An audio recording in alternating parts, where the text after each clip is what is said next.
Jadi, jadi kalau kita amati, kita pelajari bahwa Islamisasi itu dimulai dari Mekah sini ya.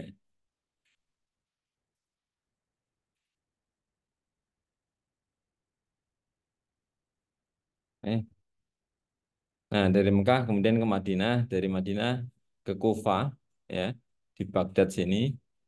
Dari Baghdad Sayyidina Ali meninggal 41, beralih ke Syria. Nah, Syria atau kok Syria saat itu eh, Syam ya. Syam itu adalah meliputi Damaskus, kemudian apa? Kalau sekarang Damaskus, Lebanon, Jordania sampai Palestina itu adalah wilayah Syam. Ya, tapi itu bertahan sampai 132, udah kita kaji ya. Nah, terus kapan Islam itu masuk ke Spanyol ini? Nah, pada masa Sayyidina Utsman bin Affan, ya, pada masa Sayyidina Utsman bin Affan sudah ada usaha, ide untuk menaklukkan wilayah-wilayah Eropa, yaitu pada masa Uqbah bin Nafi'. Jadi panglimanya saya itu Uqbah bin Nafi'. Jadi dari apalagi Sayyidina Utsman sudah memiliki Al-Ustul Al-Bahri, jadi armada laut. Makanya disinyalir juga pada masa Sayyidina Utsman sudah ada orang-orang yang Islam yang sudah sampai di Indonesia. Ya, tapi memang agak susah untuk ini ya apa membuktikan itu. Gitu. Tapi setidaknya pada masa Sayyidina Utsman ini sudah sampai di apa perluasan wilayah itu sudah pada masa Sayyidina Umar kan sudah sampai Mesir sini ya. Amr bin As ya, dan berlanjut ke Libya ya, kemudian berlanjut ke di sini Koirwan. Nah, menarik di Koirwan ini Uqbah bin Nafi'. Jadi Koirwan itu kota yang banyak ditempati binatang buas. Jadi kayak padang pasir tapi ya kan banyak binatang buasnya, ular-ular atau apa. Nah, yang saya baca di Al-Adro'i itu beliau menjelaskan di Ubah bin Nafi itu terus berdoa bersama-sama sahabat. Setelah berdoa bilang, eh ular-ular, semua binatang. Nek kalian tidak mau pergi, kami akan habisi. Kami ini sahabat Rasulullah, kayak gitu. Jadi ada doa-doa seperti itu. Maka Koirwan kemudian dijadikan tempat untuk eh, kota baru, Koirwan. Di sini ada Uqbah bin Nafi dan makamnya di situ. Nah, sama sebenarnya di era perpolitikan juga seperti itu ya. Kadang ada iri dengan kemajuan yang di ini, maka ketika masa siapa ini Ubah bin Nafi kemudian dilengsarkan. Nah, ini maka ibu kota kemudian berikutnya diganti dengan kota lainnya. Nah, tapi dari sinilah kemudian ketika era Damaskus ya, ketika era Damaskus ini para pemimpin sudah memiliki ya ide untuk meneruskan kelanjutan hari ini. Nah, maka pada masa-masa Al-Walid ini sudah berhasil mengutus panglimanya yaitu Musa bin Nusair. Nah, Musa bin Nusair ini banyak menaklukkan kota-kota di wilayah Maroko ini. Ya, sampai namanya ada pokoknya perang dengan para dukun. Aku lupa itu namanya.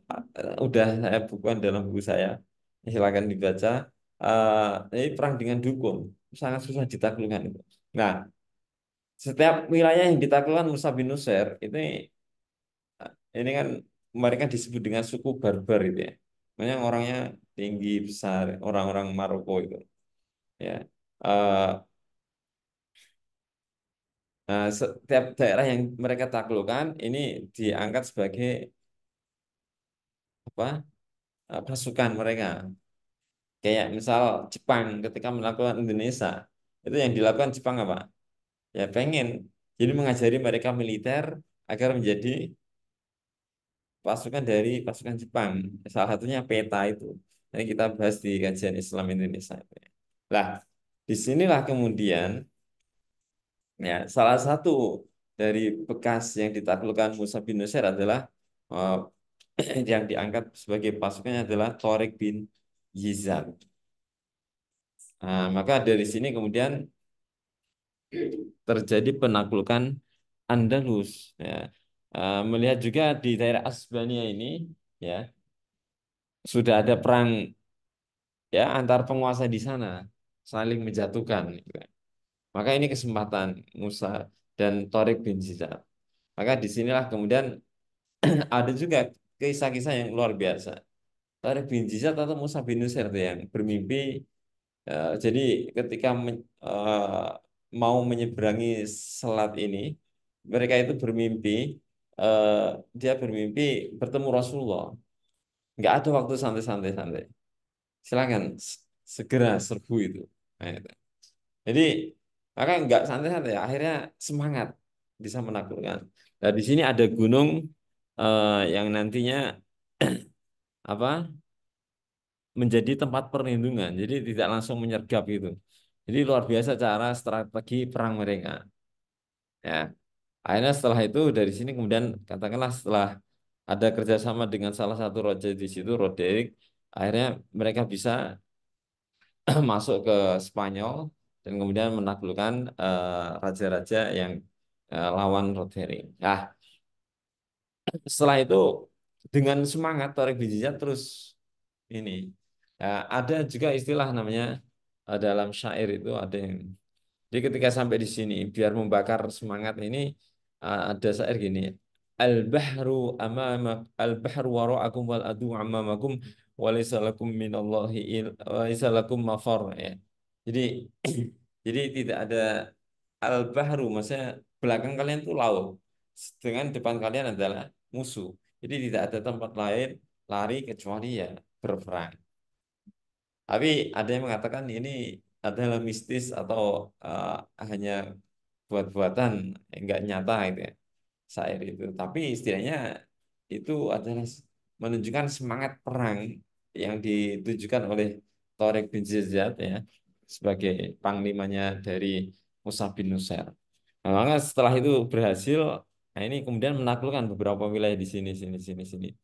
Tapi karena keberhasilan Tariq bin Ziyad, ini membuat Musa bin Nusair sebagai pimpinannya itu iri. Wah, ini nanti yang dapat nama adalah Torik. Akhirnya Torik ditenggelamkan. Maksudnya ditenggelamkan itu nggak tahu dia dihukum atau apa. Hal yang sama dilakukan oleh Walid, penguasa daulah Damaskus ya. Jadi ketika Musa bin Nusair ya katakanlah udah menguasai Spanyol ini mendapatkan nama setelah Musa ini di Musa bin Nusair juga menyeberang dan menaklukkan Spanyol juga katakanlah ketika bertemu wes tarik dah kamu diam gitu. Jadi yang dapat nama Musa. Kemudian Musa menjadikan anak-anaknya ada tiga atau berapa menjadi penguasa di sini sebenarnya tanpa memberitahukan daulah pusatnya Umayyah. Maka Al-Walid ini kemudian Al-Walid atau siapa itu dan meminta kepada Musa datang ke Damaskus. Ghanimahnya luar biasa. Ghanimahnya. Nah, inilah yang salah satu yang nanti dibuat untuk membangun Kubatus Sohro, Jami Umawi di sana. Karena mejanya itu dari berlian itu. Jadi ghanimahnya. Nah, hanya saja ketika sampai sana Musa bin Nusair juga sama. Nah, yang menaklukkan apa? Kamu. Nah, jangan sampai kamu itu terkenal karena saya ini rajanya. Maka di penjara itu Musa. Pokoknya dimiskinkan malah. Jadi ada yang ada riwayat seperti itu hingga tapi kemudian ada riwayat juga dia meninggalnya di Mekah gitu. Setelah dimiskinkan terus dibebaskan lagi. Yang seperti itu dunia perpolitikan di Arab. Nah, ini masih di era Damaskus. Maksudnya adalah ketika era Damaskus ya di sini ini kekuasaan atau politik Islam udah mencapai daerah sini. Ya, mulai dari Sayyidina Utsman ya yang melebarkan sayapnya ke sini. Begitu juga dengan Sayyidina pada masa-masa Damaskus ini.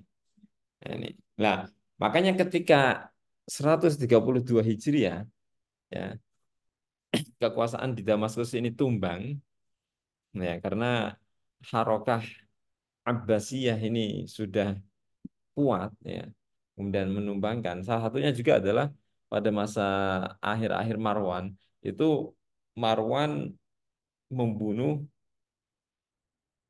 Zaid bin Husain bin Zaid bin Husain atau Zaid bin Ja'far bin Muhammad Bakir bin Ali Zainal Abidin bin Husain. Nah, inilah yang dinisbahkan kepadanya Zaidiyah, Imam Zaid. Ya. Ini bin Ali, ya, cucu Rasulullah. Zaid. Ini jadi Zaid ini dianggap sebagai pergerakan politis kayak oposisi gitu. Maka ditangkap, setelah ditangkap disalib, dibakar. Jadi memang era Umayyah mereka dengan cucu Nabi itu luar biasa.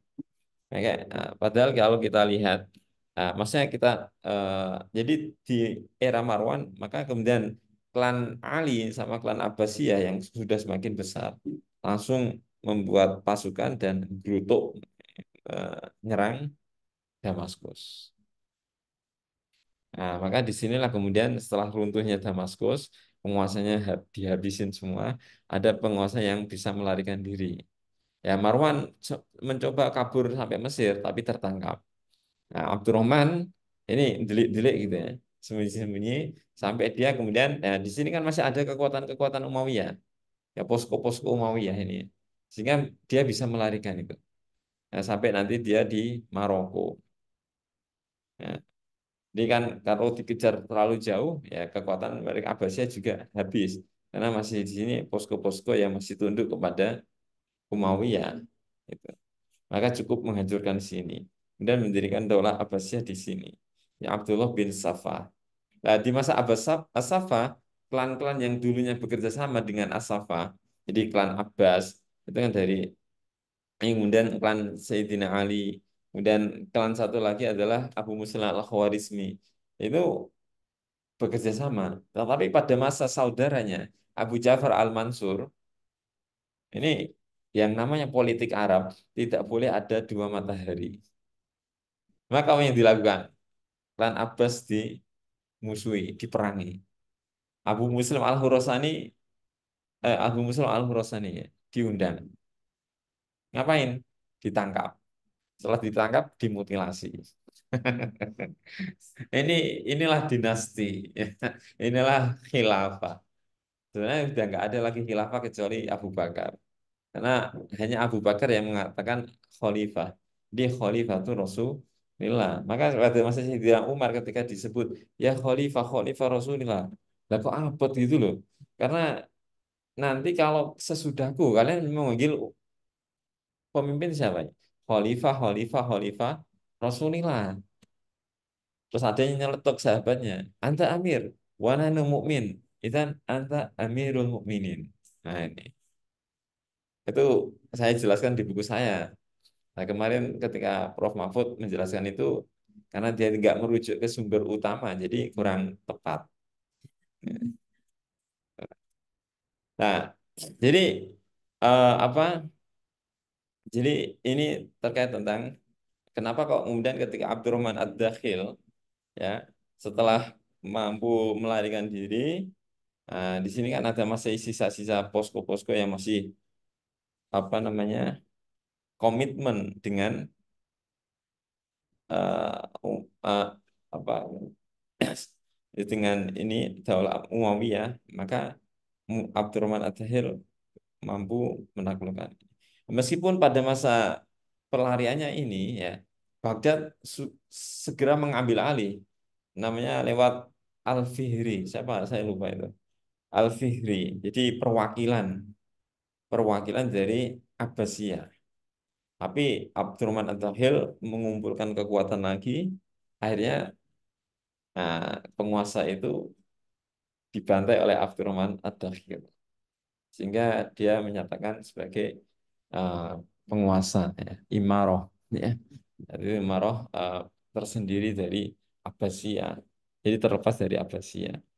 Kan nggak mau Abbasiyah yang tahu, oh ini kekuasaan Umayyah udah banyak sekali. Kalau dilepas begitu aja kan nggak. Maka ya harus diambil semuanya. Sama misal ketika Indonesia dijajah Belanda itu kan sudah semua rata di tangan Belanda. Tapi hanya dalam waktu 2 tahun Jepang kemudian membomi pangkalan-pangkalan militer Belanda di Indonesia, kemudian mengambil alih semua. Belanda kan nggak mau, "Oh, enak banget kamu," kan gitu. Aku yang udah menjajah puluhan tahun, kamu yang menikmati hasilnya kan gitu. Makanya Belanda setelah itu kan ngebom sama Amerika, ngebom Hiroshima, Nagasaki. Kemudian setelah itu balik lagi Indonesia. Indonesia takluk di sini sama saya. Balik lagi. Indonesia yang nggak mau. Nah itu nanti kita kaji itu ya. Nah, maksudnya setelah menguasai itu, maka kalau kita lihat di klannya ini adalah Umayyah. Siapa ini? Jadi klan klan Sayyidina apa Nabi Muhammad ya, Quraisy. Ini kan satu klan, maksudnya satu keturunan gitu ya.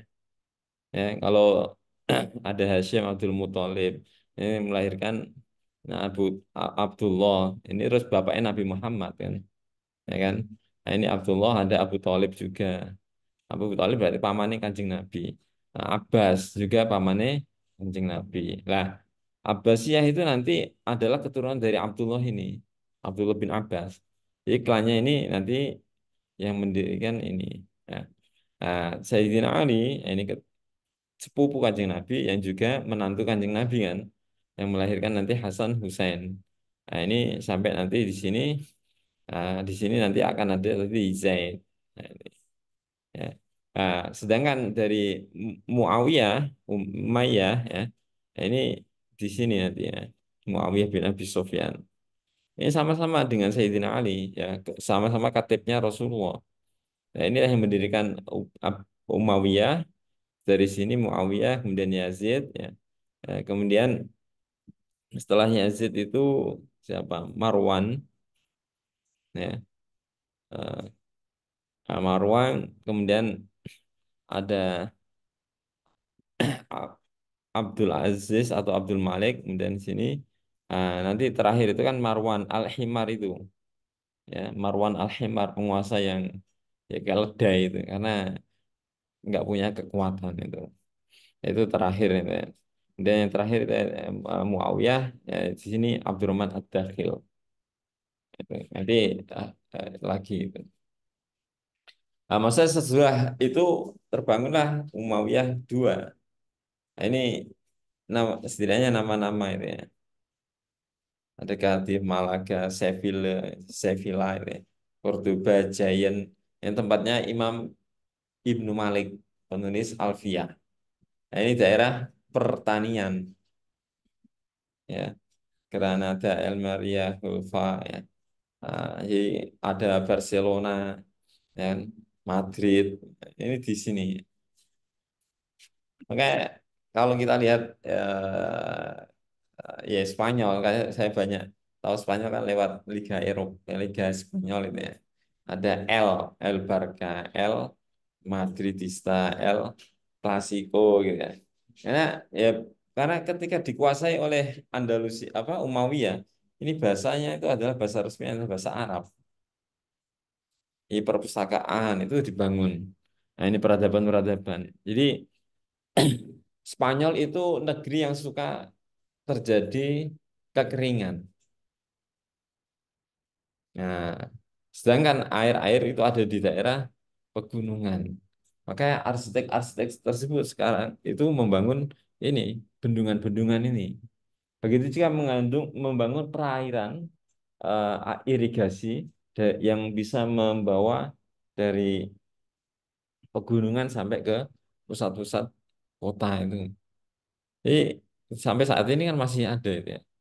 Itu warisan Islam di sana masih luar biasa. Nah, karena mereka Umayyah ini membawa arsitekturnya juga ala-ala Umawi yang udah pernah kita kemarin tunjukkan itu ya.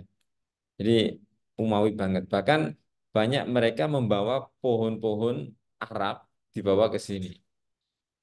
Ya kurma-kurma kayak gitu. Pohon-pohon yang tidak ada di Eropa. Nah, ini kan tulisan-tulisan Arab ya. Ya, mungkin ada tauhidnya gitu.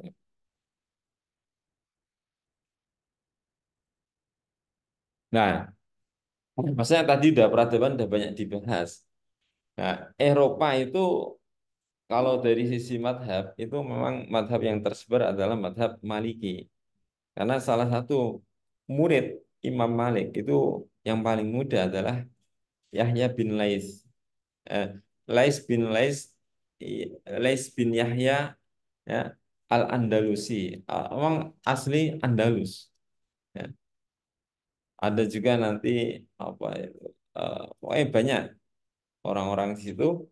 Maksudnya sehingga apa? Dari murid-muridnya ini kemudian mengajarkan di Spanyol. Begitu juga ketika masa Damaskus itu kan Madrasah Alul Hadis atau Imam Malik itu lebih mewarnai Damaskus ya. Begitu juga ketika dibawa ke Spanyol. Nah, ini madhab Maliki menjadi madhab resmi negara. Di qadhinya semuanya biasanya Maliki ya. Bedanya kalau di Abbasiyah qadhi itu disebut dengan qadhi qudot. Qadhi qudot. Qadhinya para qadhi. Jadi apa itu ya? MK gitu ya. Eh, Makam apa ya? Ketua hakim ya. Nah, tapi istilah di Spanyol itu namanya qadhi jamaah ya. Makanya ulama-ulama di era Spanyol itu adalah ulama Maliki. Di ulama-ulama ya. Kecuali nanti ketika Andalusia berubah haluan ketika era Al-Muwahhidun. Al-Muwahhidun. Nah, ini kayak dia yang lebih tekstualis sehingga yang membakar buku-buku itu bukan orang Kristen. Era-era Muwahhidun ini buku-buku ala madhab Maliki dibakar semua. Nah, ini nanti saya merujuk ke misal Imam Syiar A'lam Nubala itu ada Habi ini ya. Jadi dibuatkan semua. Nah, di masa inilah salah satu tokoh yang terkenal adalah Ibnu Hazm Al-Andalusi. Ya, Al-Fusul.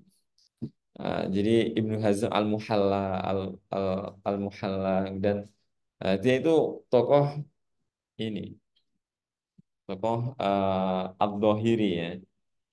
Hanya saya memang madhab Dhahiri ini terputus karena nggak banyak muridnya. Ya, Dhahiri. Nah, Imam Ibnu Hazm Ad-Dhahiri meskipun dia itu ya dia namanya melankolis. Ada buku yang ya novel atau buku cinta. Ini Tukul Hamamah, The Ring of the Dove. Ya, kalau film Cincin itu apa? Yang ada orang-orang kayak tuyul-tuyul itu loh. The Lord of the Ring. The Lord of the Ring gitu. Nah, ini Imam Ibn Hazm Al-Andalusi ini punya itu apa? Buku namanya Tuqul Hamamah. Jadi The Ring of the Dove. Ini tentang cinta itu. Ini bisa dicari. Itu ada bahasa Indonesia banyak. Bahasa Inggris juga ada. Maksudnya perkembangan keilmuan tidak hanya fikih, tafsir, tafsir ada, syair. Raja-raja itu suka syair, pendidikan. Jadi raja-raja, maka banyak buku-buku sejarah yang tak baca itu mesti memunculkan syair-syair, ya, syair-syair. Syair kan ya sama seperti kita kayak lagu-lagu gitu ya. Ada yang isinya cinta, ada yang isinya sejarah, ada yang isinya religi kayak gitu. Ya, tergantung siapa ya muyulnya. Nah, memang menarik itu bahwa di era Abbasiyah juga di puncak kerajaannya keemasannya misal di era Al Al-Ma'mun ya Harun Ar-Rasyid dan Al-Ma'mun. Nah, di era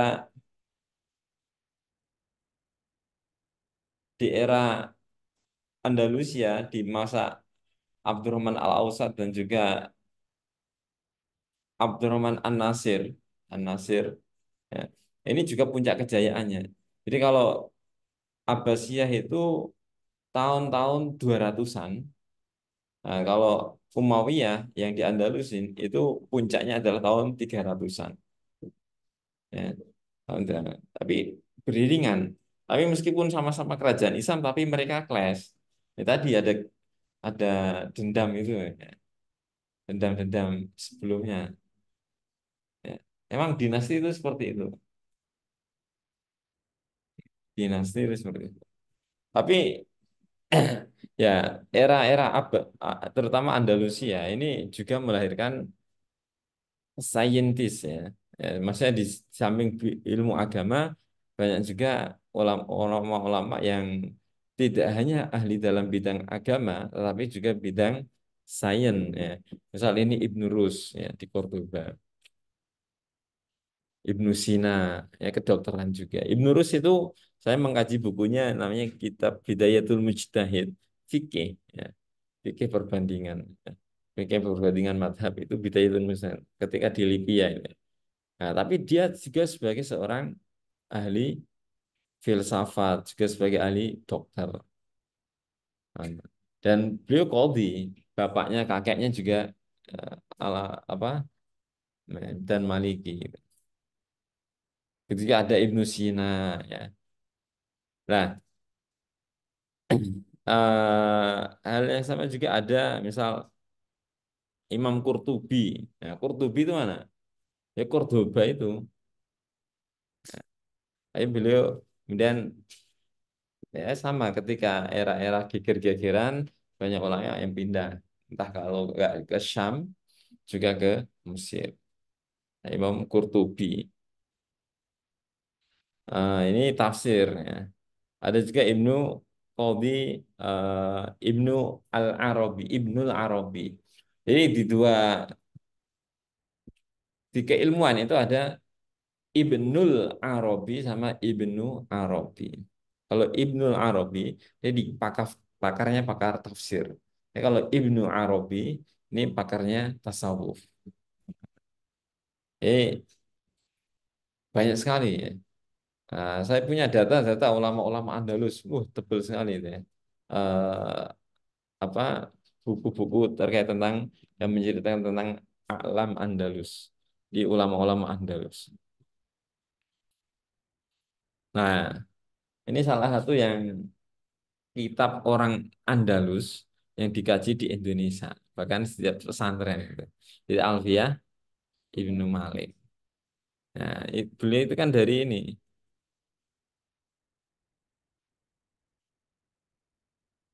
Nah, beliau itu dari sini nih, Giant. Nah, ini pusat apa pertanian di Andalusia. Nah, ini banyak. Jadi setiap wilayah ini ada hakimnya, ada qadhinya, ya, yang apa yang terpusatkan di Cordoba. Jadi semua ada qadhinya. Nah, Imam Ibnu Alfiyah ini beliau di sini, tapi meninggalnya di Damaskus. Nah, sekarang banyak lagu Alfiyah itu kan, dijadikan sebagai solawatan, gitu. Nah, ini tafsirnya Imam Al-Qurtubi, gitu, ya. Salah satu pendapatnya bahwa wanita itu boleh menjadi seorang nabi. Nah, ini pendapat yang berani menyelisih pendapat ulama-ulama lain. Contohnya Maryam misal. Ya, tapi ulama lain nggak setuju, gitu. Al-Jamil Ahkamil Quran. Nah, ini kita kaji di SGH itu. Eh, jadi ini adalah karya ulama Andalusia. Nah, ini yang tadi kita kaji, saya sebutkan kitab Bidayatul Mujtahid. Tapi saat ini masih ada, ya, atau Asy-Syifa, nah, kitab pengobatan Ibnu Sina. Nah, salah satu yang kemudahan kalau kita bisa bahasa Arab, mau mencari kitab Arab yang lama-lama itu sangat mudah. Di PDF-nya kita telusuri di Google itu mesti ketemu. Gitu. Itu kalau kitab berbahasa lain, itu. Ya, tergantung judulnya. Maksudnya bahwa peradaban Andalusia itu pendidikannya luar biasa.